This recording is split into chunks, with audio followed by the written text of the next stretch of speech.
Hi, I'm Dr. P.K. Talwar, board certified cosmetic surgeon from New Delhi. Previously, I was attached to Apollo and Max hospitals, and now I'm running my own cosmetic laser surgery center at Greater Glass Part 1, New Delhi. I've got 35 years of experience in cosmetic surgery. तो आज मैं बात करना चाहूँगा कि how natural is breast after fat transfer to the breast. जब हम breast augmentation करते हैं तब जो एक शेप आती है वो कितनी नेचुरल होती है, तो इस बारे में हम थोड़ा बात करेंगे।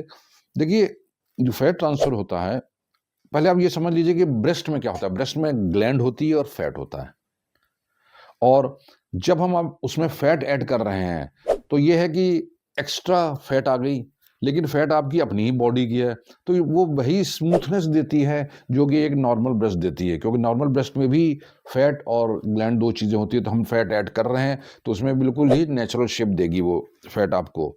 और लेकिन इसमें कुछ लिमिटेशंस भी आ सकती हैं। देखिए, हर सर्जरी में कुछ लिमिटेशन आ सकती हैं। अब लिमिटेशंस ये है कि हम पहला तो है कि हम कितना वॉल्यूम ऐड कर रहे हैं।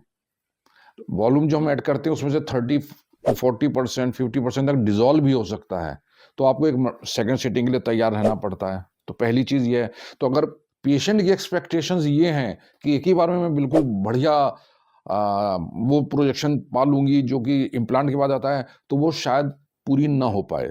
जब भी आप फैट इंजेक्शन कराना चाहते हैं तो फिर आपको इस चीज़ के लिए तैयार रहना चाहिए कि एक टचअप पोजीशन की ज़रूरत पड़ सकती है। और एडवांटेज इसका ये है कि इसमें स्कार नहीं पड़ता है, जबकि इम्प्लांट में स्कार आता है। इम्प्लांट के अपने एडवांटेज डिसएडवांटेज होते हैं, इनके अपने हैं। तो इसका जो मैं अभी ब्रेस्ट के बारे में बता रहा हूँ, फैट के बारे में, तो मैं ये कहना चाहूँगा कि इसमें एक तो स्कार नहीं आएगा आपका। अब इसका रिजल्ट का आउटकम कैसे होता है, कितना अच्छा होता है, तो मैंने इसमें देखिए सबसे पहली चीज़ होती है कि पेशेंट की एक्सपेक्टेशंस क्या है। अगर पेशेंट इंटेलिजेंट है, वो जानती है कि भाई मेरे को अच्छा रिजल्ट मिलेगा, लेकिन हो सकता है कि थोड़ी फैट डिजॉल्व हो जाए, तो फिर मैं सेकंड ट्रेनिंग में तैयार हूँ, वो पहली चीज़ होती है। दूसरा होता है कि आपके सर्जन का एक्सपीरियंस कैसा है, आपके पास एक्सपीरियंस सर्जन है कि नहीं जिसने इस तरह के केसेस किए हैं।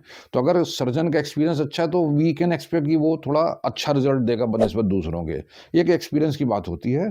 तो लेकिन कोई भी अदर क्वालिफाइड सर्जन से वो भी अच्छा रिजल्ट देते हैं, ऐसी कोई बात नहीं है। लेकिन ये एक सेकंड फैक्टर हो जाता है।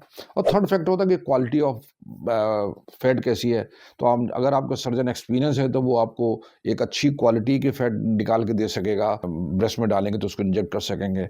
तो जो मेरा टॉपिक ये था कि भाई आपको एक्सपेक्टेशंस कैसी रखनी चाहिए, तो मैं ये चाहता हूँ कि आपको अच्छा प्रोजेक्शन मिल जाएगा।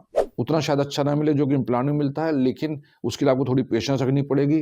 अगर थोड़ा डिसॉल्व होती है तो आपको सेकंड सिटिंग तैयार रहना पड़ेगा। एक एक्सपीरियंस सर्जन के पास आप जाइए जो कि आपकी मदद कर सके इसमें, और नेचुरली ही विल टेक केयर कि भाई आपको एक अच्छी क्वालिटी की फैट भी दे सके। तो ये कुछ फैक्टर्स होते हैं जिससे कि आपके जो प्रोजेक्शन ऑफ द ब्रेस्ट जो है, ऑगमेंटेशन साइज ऑफ ब्रेस्ट जो बढ़ाने में कम फैट यूज करते हैं, उससे वो रिजल्ट को अफेक्ट कर सकता है। तो मुझे उम्मीद है कि मैं कुछ जो चीज़ें कन्वे करना चाहता था कोई नए टॉपिक पे, मैं आपके साथ कन्वे कर सका हूँ।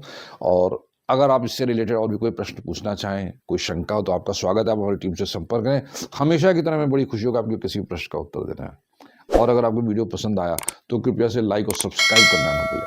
Thank you very much.